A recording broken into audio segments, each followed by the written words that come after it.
Hello everyone. So in the previous class we have read that Toto was a mischievous monkey.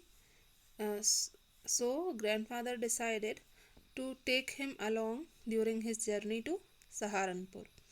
But he also created problems for him on the railway station platform and the turnstile when he popped out his head and gave a wide grin to the ticket collector, and he charged 3 rupees extra as the fare for carrying a dog in because the ticket collector categorized the monkey in the category of dogs because he didn't qualify any quality of the human being.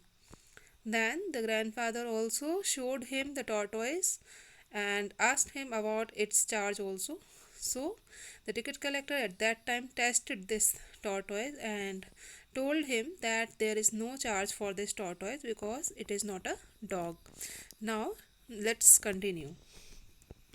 When Toto was finally accepted by grandmother, he was given a comfortable home in the stable, where he had for a companion the family donkey Nana. On Toto's first night in the stable, grandfather paid him a visit to see if he was comfortable. To his surprise, he found Nana, without apparent cause, pulling at her halter and trying to keep her head as far as possible from a bundle of hay. So, halter means a strap or loop, you can say, around the head of a horse or any other animal. Apparent cause means any obvious cause. So, when the grandmother came to know about Toto's presence in the house, she kept him in the stable along with Nana, a family donkey. On the first night, the grandfather visited the stable to see Toto if he was comfortable there or not, but he was surprised to see Nana.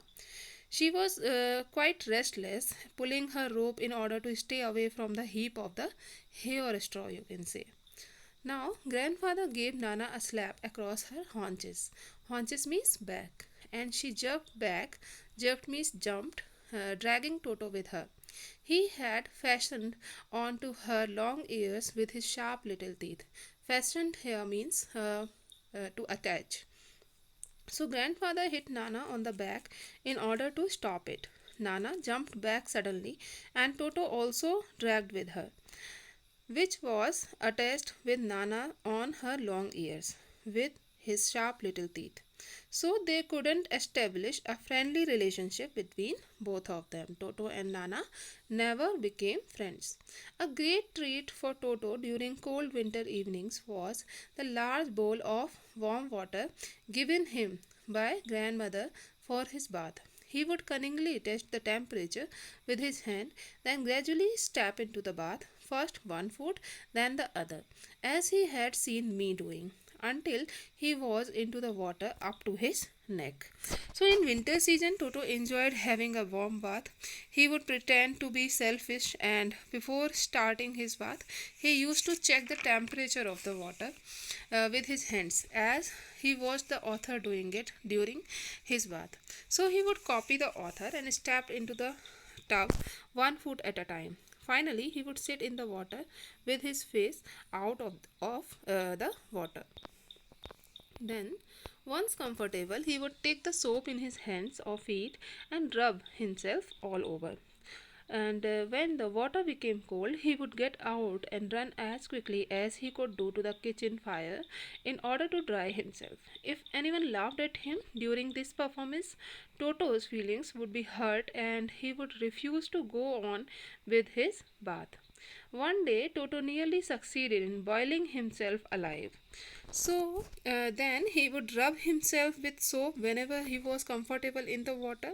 When the water became cold, he would run out of it to the stove in the kitchen in order to dry himself. Toto get annoyed. If he was laughed upon, he would get hurt and then refuse to take bath again on the next time. The writer reminds an accident when Toto had almost boiled himself in the hot water.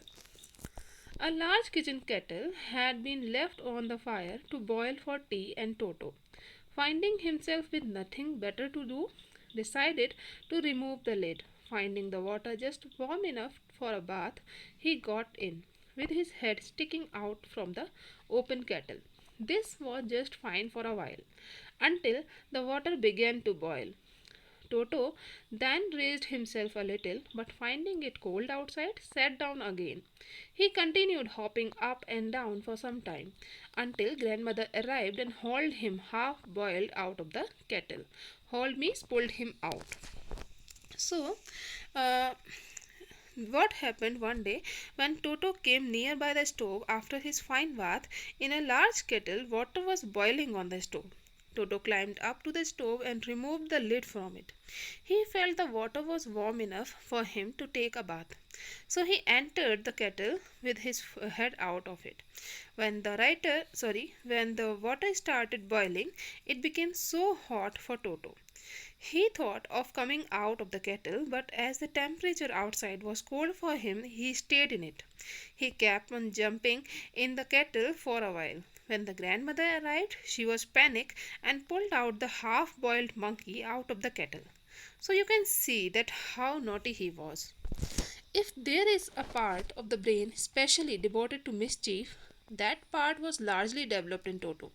He was always tearing things to pieces. Whenever one of my aunts came near him, he made every effort to get hold of her dress and tear a hole in it. So Toto's mischievous activities were growing day by day. He used to tear things in pieces and enjoyed it a lot. He used to destroy all the things present in the house. So, and our aunts also used to come at my home, and Toto tried each time to hold her dress and tear it. One day, at lunchtime, a large dish of pulao stood in the center of the dining table. We entered the room to find Toto stuffing himself with rice. My grandmother screamed, and Toto threw a plate at her. One of my aunts rushed forward and received a glass of water in the face. When grandfather arrived, Toto picked up the dish of pulao and made his exit through the window. We found him in the branches of the jackfruit tree, the dish still in his arms. He remained there all afternoon, eating slowly through the rice, determined on finishing every grain.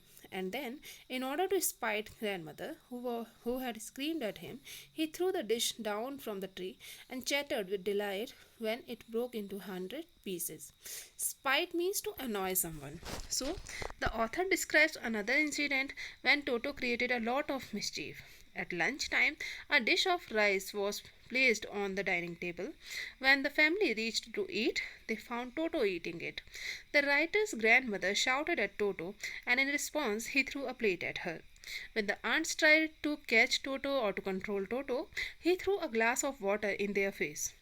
When the grandfather arrived, Toto left the place through the window and carried the dish of rice along with him. Toto remained out the entire afternoon. He sat on a branch of the jackfruit tree, determined to finish all the rice in the bowl. As the grandmother shouted at him, he wanted to annoy her further, and so, after finishing the rice, he threw the big bowl in and it broke into several pieces. In this way, he created a fuss again. Obviously, Toto was not the sort of pet we would keep for long. Even grandfather realized that. We were not well to do and could not afford the frequent loss of dishes, cloths, curtains, and wallpaper. So, grandfather found the Tonga driver and sold Toto back to him for only 3 rupees. So, finally, the grandfather realized that Toto was not suitable to keep at home. They could not afford the frequent losses he gave them. He tore cloths, curtains, wallpaper, and moreover broke dish into pieces. So the grandfather decided to send him back to its owner. He searched for that Tonga driver and sold Toto back to him for a sum of only 3 rupees. So you can see how mischievous a monkey can be to keep in a house. So I hope you enjoyed this story and it's clear to all of you. Thank you. Have a nice day.